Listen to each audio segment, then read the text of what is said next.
Welcome to our channel. Today we how to transfer smart lock access using August for showings, quick tutorial step by step clearly. To begin transferring smart lock access using the August app, ensure you have the app installed on your smartphone. Open the August app and sign in to your account. Locate the smart lock you wish to transfer access for from your list of devices. Tap on the smart lock to enter its settings. Select the sharing option from the menu.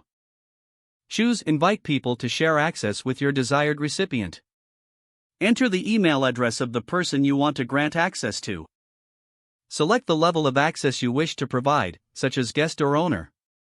Optionally, you can set a time limit for access if needed. Once you've entered all required information, tap Send Invitation. The recipient will receive an email with an invitation to access the smart lock. Instruct them to open the email and click on the link provided.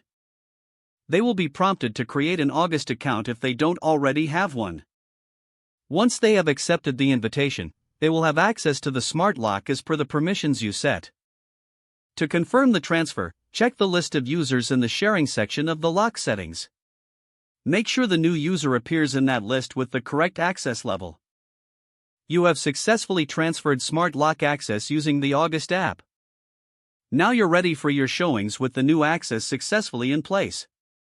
If the page does not load, refresh the browser or try again in a private or incognito window. Make sure you are using the correct email address, then retype it carefully to avoid small typos. If your password is not accepted, use the reset option and create a new strong password you can remember. Check your spam folder for verification or security emails, then complete any requested confirmation steps. Enable two-factor authentication if available to improve account security and reduce unauthorized access risk. After signing in, review your profile details so your contact information and settings are accurate and current. If you see an error message, note it down and try again after restarting your device and internet connection. Log out when you finish, especially on shared devices, to keep your account and payment information secure. If the page does not load, refresh the browser or try again in a private or incognito window. Make sure you are using the correct email address, then retype it carefully to avoid small typos. If your password is not accepted, use the reset option and create a new strong password you can remember. Check your spam folder for verification or security emails, then complete any requested confirmation steps.